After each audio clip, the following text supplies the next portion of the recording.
మనకి 29 మార్చి 2025 సంవత్సరం నుంచి మనకి షష్టగ్రహ కూటమి వస్తుంది. ఆ రోజే మనకి అమావాస్య, తర్వాత సూర్యగ్రహణం ఇలాంటివన్నీ కూడా జరుగుతుంది. అయితే ఆ మర్నాడే ఇప్పుడు అందరూ కూడా షష్టగ్రహ కూటమి వల్ల అన్ని ప్రమాదాలు వస్తున్నాయి. అంతా కూడా అన్ని రాష్ట్రాల వరకు బ్యాడ్ జరిగిపోతుంది. ఇంకా భయపెట్టేస్తున్నారు అన్నమాట. మరి ఈ భూకంపాలు ఇవన్నీ పక్కన పెడితే అసలు ఏ ఏ రాశుల వారందరికీ కూడా అసలైనటువంటి రోగము రుగ్మత అనేటటువంటిది ఒకటి ఉంది. అదే అక్రమ సంబంధాల రుగ్మత.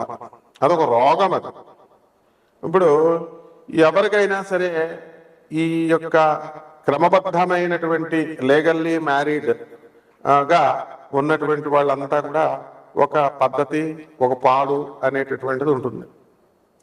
ఇక భర్త హెరాస్మెంట్ వల్ల, అత్తగారుల హెరాస్మెంట్ వల్ల, భర్త సరిగ్గా పట్టించుకోకపోవడం వల్ల, ఆదాయాలు లేకపోవడం వల్ల చాణక్యుడు చెప్పాడు అనమాట, అక్రమ సంబంధాలు ఏ స్త్రీ ఎలా పెట్టుకుంటుంది అని, ఏ పురుషుడు ఎలా పెట్టుకుంటాడు అని. మరి భార్య దగ్గర నుంచి, భర్త దగ్గర నుంచి దుర్వాసన అనేటటువంటిది బాగా వస్తున్నటువంటి వాళ్ళు, అలాగే ఈ సంపాదన తక్కువగా ఉన్నటువంటి వాళ్ళు, భర్తలు మరుదులు ఉంటారు, మరుదులు ఇళ్లలో పెట్టుకున్నటువంటి వాళ్ళు, సమాన వయస్కులైనటువంటి వాళ్ళు ఉన్నటువంటి వాళ్ళు, ఇలా భర్త అందుబాటులో లేకుండా ఉండడము, ఇలా అనేక రకాలైనటువంటి ఫ్యాక్టర్స్ చెప్పబడి ఉన్నాయి. అక్కడ మనకి ఈ అక్రమ సంబంధాలు అనేటటువంటివి ఏర్పడతాయని క్లియర్గా చాణక్యుడు చెప్పాడు. అంటే ఎప్పుడు చూడండి, చాలా మంది భర్తలు మరి వీళ్ళంతా కూడా ఎలా ఉంటారు అని అంటే భార్యలను వేధిస్తూ ఉంటారు అనమాట. ఇక ఈ వీడు అక్రమ సంబంధాలు పెట్టుకుంటాడు, ఏంట్రా నువ్వు పెట్టుకునేది నేను పెట్టుకోలేనా అని చెప్పేసి ఈ కలియుగంలో కొంతమంది వర్గము మరి వాళ్ళు కూడా సమానత్వం కావాలని పెట్టుకుంటున్నారు అంతే. అండ్ ఇప్పుడు ఒక పెద్ద, అరే బాబు వెళ్ళి చదువుకోరా నాయన, నువ్వు ఫారెన్ లో మాస్టర్స్ చేసుకోరా అని తల్లిదండ్రులు డబ్బులు కష్టపడి ఎలాగో బ్యాంక్ లోన్లు అయ్యి పెట్టి పంపితే లివింగ్ ఇన్ రిలేషన్ లో ఉన్నాను గురువు గారు, నాకు రిలేషన్ పెట్టుకున్నాను, ఆ అమ్మాయి నాకు చెప్పలేదండి గురువు గారు డైవర్స్ అయిపోయిందని, ఆమెకు ఒక కొడుకు కూడా ఉన్నాడండి, మరి ఇప్పుడు చెప్పిందండి, అంటే ఎన్ని సంవత్సరాల నుంచి ఉన్నవారంటే 2 సంవత్సరాలు వాడేసుకున్నాడు అమ్మాయి, వాడేసుకుని ఇప్పుడు ఇవి డైవర్స్ అయిపోయింది, తర్వాత అంతకు ముందు సంవత్సరం నాకు చెప్పలేదండి అని చెప్తాడు. ఈ పిచ్చి పిల్ల పాపం ఇంకా వాడిని నమ్మతానే ఉంటుంది. తర్వాత ఇంకొకటి లండన్ లో, మరి ఏమండి మరి నాకు భర్త వదిలేశాడండి, నేను ఇంకా పిల్లలు కలగలేదు, అయితే లండన్ లో జాబ్ చేయడానికి వచ్చాను, ఆ వచ్చినాడు వాడి రూమ్ లో వాడు ఉండొచ్చు కదా, వాడు ఒకడు తగిలాడు అనమాట. ఇప్పుడు ఈ మధ్యకాలంలో ఫారెన్ లో మనకి ఎంతో కష్టపడి ఉద్యోగాల కోసం వెళ్తారు. వెళ్ళినప్పుడు ఈ తల్లిదండ్రులందరూ పంపిస్తారు, అక్కడంతా తెలియనటువంటి అమాయకులు ఎవరు అంటే పాపం ఇండియన్స్ అనమాట. అక్కడ ఈ పంపించిన తల్లిదండ్రులకి తెలుసు, ఈ వీళ్ళకే తెలుసు అనమాట. ఆడవాళ్ళు మగవాళ్ళు రూములు షేర్ చేసుకుని ఉంటారు. అలా కొంతమంది పాపం మంచిగానే ఉంటారు, కానీ మరి కొంతమంది మాత్రము ఈ లివింగ్ ఇన్ రిలేషన్షిప్ లోకి, డేటింగ్ లోకి వెళ్ళిపోతున్నారు. ఇక పెళ్లి కాని పిల్లలే ఎలా ఉన్నారా అంటే, పెళ్ళైనటువంటి వాళ్ళు మరి వీళ్ళు కూడా మా హస్బెండ్ మరి ఇలా చేస్తున్నాడు కాబట్టి నేను ఇలా చేయాలనుకుంటున్నాను, నేను ఫారెన్ తీసుకెళ్తాడని చెప్పి నేను పెళ్లి చేసుకుంటే ఫ్యామిలీ పర్సన్ నేను చేసుకున్నాను, వీడు ఎంతసేపు చెప్పినా మా అమ్మ, మా నాన్న, మా అక్క, మా చెల్లి అంటూ వీడుకుంటున్నాడు. ఓల్డ్ ఆలోచనలు, 7 సంవత్సరాల డిఫరెన్స్ ఉంటే మొగుడికి దానికి ఓల్డ్ ఆలోచనలు అంట. ఈ విధంగా నా సమాన వయస్కులో ఉన్నటువంటి వాళ్ళతో నేను మాట్లాడుకుంటాను, అలాగే నా సమానమైనటువంటి ఏజ్ వాళ్ళతో ఆ థింకింగ్ చాలా బాగుంటుంది. జోగి రాసుకుంటే బూడిద రాలుతుందని, ఈడు ఇన్ఎక్స్పీరియన్స్డ్ గాడు, ఈమె ఇన్ఎక్స్పీరియన్స్డ్ అనమాట. ఈ ఇన్ఎక్స్పీరియన్స్ గాళ్ళు ఇద్దరు కలిసి తిరుగుతారనమాట. భర్త చెప్పే మాటలు మాత్రం వీళ్ళకి ఎక్కదు. భర్త చక్కగా మంచి చెప్తుంటే వాడు ఓల్డ్ ఆలోచనలు. ఎక్స్పీరియన్స్ అనేటటువంటిది, లర్న్డ్ ఎడ్యుకేషన్ అనేటటువంటిది ఉండే వాళ్ళు చేసేటటువంటి పరిపాలనకి, వాళ్ళు చేసేటటువంటి పనులకి మిగతా మామూలు వాళ్ళకి చాలా తేడా ఉంటుంది. ఈ విధంగా అనేక కారణాల వల్ల ఈ అక్రమ సంబంధాలు అనేటటువంటివి ఏర్పడిపోతున్నాయి. ఇది కలియుగమిక. మన పోతులూరు వీరబ్రహ్మేంద్ర స్వామి వారి జగద్గురువులు చెప్పారు, వచ్చేసింది ఇది కామ యుగం మీద అయిపోయింది. మొత్తం రాహు పరిపాలిస్తున్నాడు, కన్ఫ్యూజన్స్ లోకి, ఇన్ఫాక్చుయేషన్ లోకి వెళ్ళిపోతున్నారు. చదువుకోండి రా బాబు అంటే ప్రేమ, ఉద్యోగాలు చేయండి రా బాబు అంటే లివింగ్ ఇన్ రిలేషన్స్ పెట్టేసుకోవడానికి. అండ్ ఇది ఆనాటి కాలం నుంచి ఉంది. ఇప్పుడు మీడియాలు మనకి యూట్యూబ్లు మహిమ అని మరి ఇవన్నిటి వల్ల మనకి ఇప్పుడు కొన్ని తెలుస్తున్నాయి అనమాట. 0.0001% తెలుస్తున్నాయి. అంటే ఇంకా ఎన్ని ఉన్నాయి మనం అనేటటువంటిది జాగ్రత్తగా చూసుకోవాల్సిన అవసరం ఉంది. ఇది వరకు పెళ్లి అంటే ఒక పెళ్లి, ఇప్పుడు ఎలా ఉందంటే నేను డైవర్స్ ఇచ్చానని మళ్ళీ రెండో పెళ్లి, వాడికి ఇచ్చేసి డైవర్స్ మూడో పెళ్లి, కొన్ని ముగ్గురు చచ్చిపోయేదో కర్మన జరిగిందంటే ఒక అర్థం పర్థం ఉంది రెండో పెళ్లి చేసుకున్నానంటే.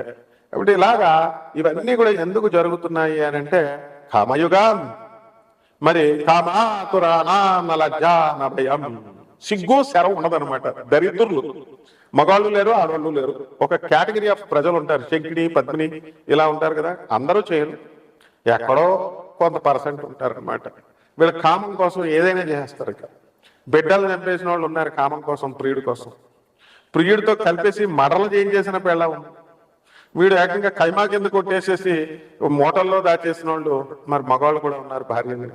ఇవన్నీ ఎందువలన వస్తున్నాయి అని అంటే కేవలము గ్రహ సంపుటి వల్ల వస్తుంది. ఇది అష్టగ్రహ కూటం వల్ల వచ్చింది. ఇప్పుడు జరుగుతున్నాయి 12 రాశుల మీద ఎఫెక్ట్ పడబోతున్నాయి. ఇది చెప్పగలిగే మొనగాడు ఉన్నారా? మన పంతుళ్ళంతా ఏమంటే అక్రమ సంబంధం అండి, అక్రమ సంబంధం ఎలా చెప్తారండి బాబు?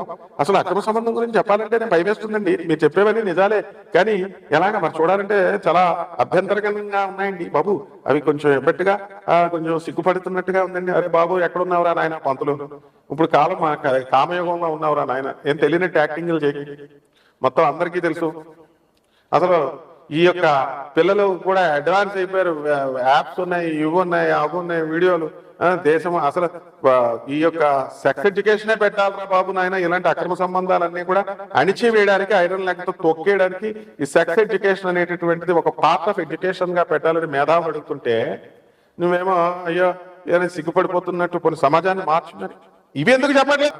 అక్కడ ఉన్నప్పుడు 5 గ్రహాలు బుధ, శుక్ర, రాహు, తర్వాత శని, రవి గ్రహాలు మీనరాశిలోను, మరి కేతు ఒక్కడే ఈ యొక్క కన్యా రాశిలో ఉండడం, ఒకే యాక్సెస్ లోకి 6 ప్లానెట్స్ రావడం, ఒకే అలైన్మెంట్ కలిగి ఉండడం వల్ల షష్టగ్రహ కూటంగా అనేకమైనటువంటి ఉత్పాతాలు తీసుకొస్తున్నాయని మనకు తెలుసు. మరి ఈ రాశి వారికి కేవలం ఒక రాశికే అప్లై అవుతుందా అంటే, ఏ రాశిలో వీళ్ళు మా ఛానల్ ఓనర్ గారు ఇచ్చాడనమాట, దత్తు గారు. ఏమండి మరి కన్యా రాశి వారికి ఏ వయసులో కర్మ సంబంధాలు ఏర్పడతాయి, అక్రమ సంబంధాలు అనేటటువంటివి ఏ వయసులో ఏర్పడతాయి? ఇదిగో అక్రమ సంబంధాలు కన్యా రాశి వారికి ఎందుకు ఏర్పడతాయి, ఏ వయసులో స్టార్ట్ అవుతాయి, మరి వీరి జీవితం మధ్యలో ముగిసేతేనా, చివరి వరకు ఎదగలరా, పరిహారాలు ఏంటి? ఇదిగోండి మరి క్వశ్చన్. మరి అడిగినప్పుడు మరి చారువారు గారిని అడిగినప్పుడు మరి పండితులు చెప్పాలి కదండి. మరి మిగతా పండితులు కూడా చెప్పాలి కదా. మంచే కదా మనం చెప్తున్నాం, అక్రమ సంబంధాలు పెట్టుకోమని మనం చెప్తున్నాం అంటే. అక్రమ సంబంధాలు ఉన్న వాళ్ళు పెట్టుకోగలరా నాయన, సొసైటీ చేసుకొని చచ్చిపోతారని చెప్తున్నాం. అక్రమ సంబంధాల వల్ల ఈ యొక్క కుటుంబ వ్యవస్థలు నాశనం అయిపోతాయని చెప్తున్నాం. అక్రమ సంబంధాల వలన మీ పిల్లల జీవితాలు భగ్నమైపోతాయని చెప్తున్నాం. యథా రాజా తథా ప్రజ. మీరు తల్లిదండ్రులు మీరే, కుటుంబ పెద్దలు మీరే అలా చేస్తే చిన్న పిల్లల పాపం వాళ్ళు ఇమిటేట్ చేయడానికి వాళ్ళు అలా అదే దారిలో వెళ్తారు. ఆవు చేనులో మేస్తే దూడ ఒడ్డును మేస్తుందా చెప్పండి? మరి ఇవన్నీ కూడా ఉంటాయి.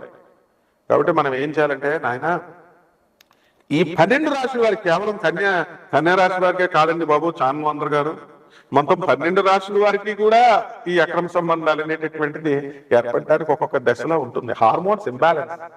వయసు వచ్చిన తర్వాత ఉరకల వేస్తా ఉంటది కామం, ఆడపిల్లలకైనా మగపిల్లలకైనా. ఆ కామాన్ని కంట్రోల్ చేసుకున్నటువంటి వాడే సక్సెస్ అవుతాడు లైఫ్ లో. అలా కాకుండా మరి ఈ యొక్క లైఫ్ లో మనము దెబ్బతిన్నట్లయితే, తప్పటడుగులు వేసినట్లయితే, అందుకే 16 ఏళ్ల వయసు సినిమా తీశారు శ్రీదేవి, తర్వాత ఈ యొక్క చంద్రమోహన్తో. ఆ విధంగా తర్వాత ఈ మాఘమాసం వచ్చేసిందని చెప్పేసి ముందే కూసింది కోయిల అని చెప్పేసి, వసంత మాసం వచ్చిందని కోసిందని చెప్పి పాటలు వింటున్నాం. సో 12 రాశుల వారి అందరికీ కూడా ఈ అక్రమ సంబంధాలు ఎప్పుడు ఏ వయసులో ఏర్పడతాయి, ఎందువల్ల ఏర్పడతాయి? ఈ షష్టగ్రహ కూటం వల్ల చాలా ఇబ్బంది అనమాట. ఇదంతా కూడా 12 రాశుల వారి మీద ఎఫెక్ట్ ఉంది. ఆ రాహుని మనం కంట్రోల్ చేసుకోవాలి. ఏం చేస్తున్నారు కంట్రోల్ అవుతాడు వాడు. అసలే ఇప్పుడు ఉన్నటువంటి కంప్యూటర్ల వల్ల ఫోన్లు వచ్చినాయి కదండి. జేబులో పెట్టుకుంటే, షర్ట్ జేబులో పెట్టుకుంటే నీ హార్ట్ పని చేయదంటారు, హార్ట్ ఫెయిల్యూర్, హార్ట్ అటాక్లు అంటారు.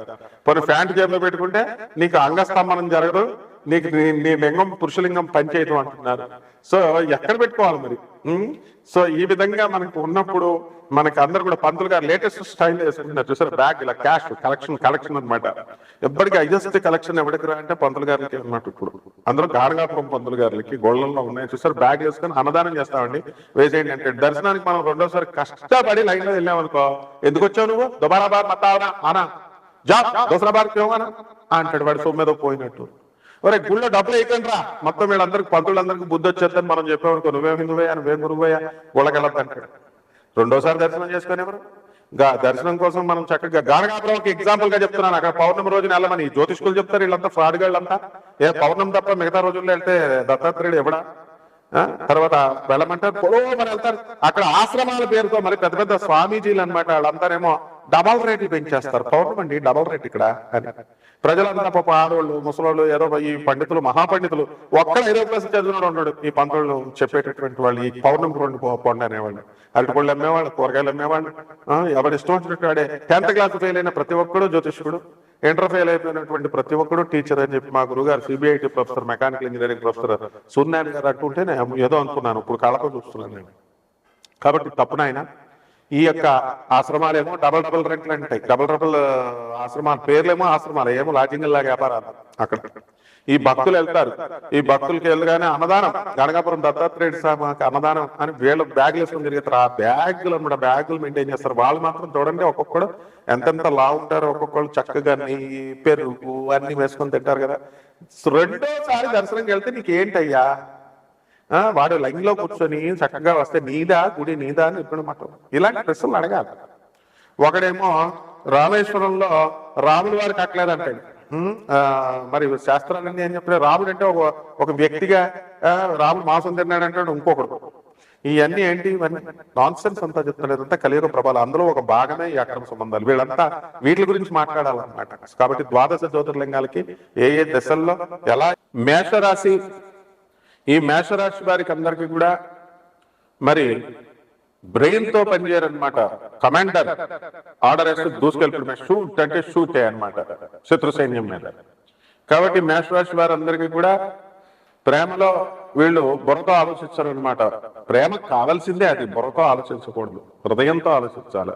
క్యాలిక్యులేషన్స్ వేసుకుని ఒక పెళ్లి కూతురు ఏం జరిగిందంటే సిబల్ స్కోర్ సరిగ్గా లేదని చెప్పేసి పెళ్లి కొడుకుని రిజెక్ట్ చేసేసింది. అంటే వాడికి భవిష్యత్తులో వీడికి ఏ లోను రాదు, ఇల్లు లోను రాదు, కారు లోను రాదు, ఎందుకు వీడితో మనకని చెప్పేసి. అంత క్యాలిక్యులేటెడ్ గా ఆడపిల్లలు ఉన్నారమ్మా. కాబట్టి అంత ఈజీ ఏం కాదు. ఈ షష్టగ్రహ కూటం వల్ల శుక్ర రాహువులు అందరూ కలిసి పన్నెండింట్లో ఉండడం వల్ల పడక సౌఖ్యము ఈ రాహు గ్రహానికి ఉండదు, ఎవరెవడు. కాబట్టి కొత్తగా అక్రమ సంబంధాలు పెట్టుకోవడం కాదు, ఉన్న మొగుడు వేళలే కలిసి పడుకోరు. ఆ విధంగా ఈ టెన్షన్స్ ఉద్యోగాలు వీటి వల్ల.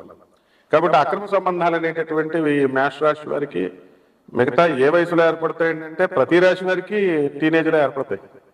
అదేం పెద్ద విషయం కాదు. చాలా జాగ్రత్తగా క్యాలిక్యులేటెడ్ గా ఉన్నటువంటి వాళ్ళు, హార్మోన్స్ బ్యాలెన్స్ చేసుకున్నటువంటి వాళ్ళు నిలబడతారు. అంటే 0.1% వాళ్ళు ఈ యొక్క హార్మోన్స్ ఇంబ్యాలెన్స్ వల్ల వీళ్ళంతా కూడా తప్పటి అడుగులు వేయడానికి అవకాశం ఉంటుంది. అంటే నాట్ ఈవెన్ 1%. సో ఈ మేషరాశి వారికి ఈ షష్టగ్రహ కూటం వల్ల 0.1% మందికి ఈ అక్రమ సంబంధాలు ఏర్పడతాయి.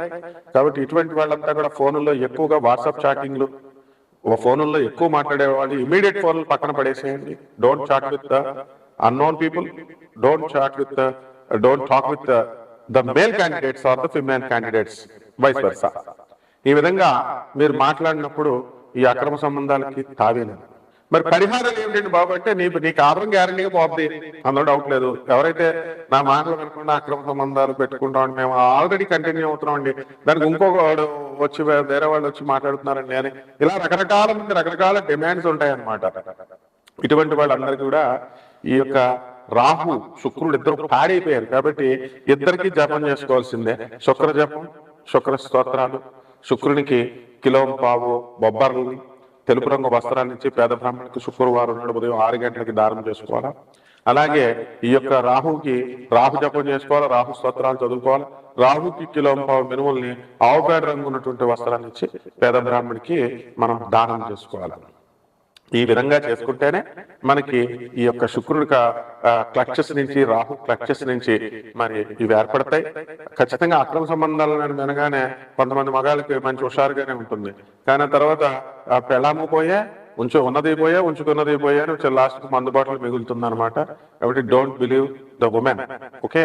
అండ్ ఇప్పుడు వైజాగ్ ఆడపిల్లలు నమ్మకూడదు అని మేము చిన్నప్పుడు అంటే ఎందుకురా బాబు అంటే, బీచ్ల దగ్గరికి వస్తే వాళ్ళు లిఫ్ట్లు ఇమ్మని చెప్పి స్టూడెంట్స్ అడుగుతారా బాబు, హోటల్కి రెస్టారెంట్కి తీసుకుపోతారు. తర్వాత ఒక రోజున వచ్చేసి మా నాన్న పెళ్లి సంబంధం కుదిర్చేసాడని చెప్పేసి హ్యాండ్ ఇచ్చేస్తారు, డబ్బులు పోయే, అన్నీ పోయే అని అంటే అందరూ అలా ఉండరు రా బాబు అని చెప్పేవాళ్ళు.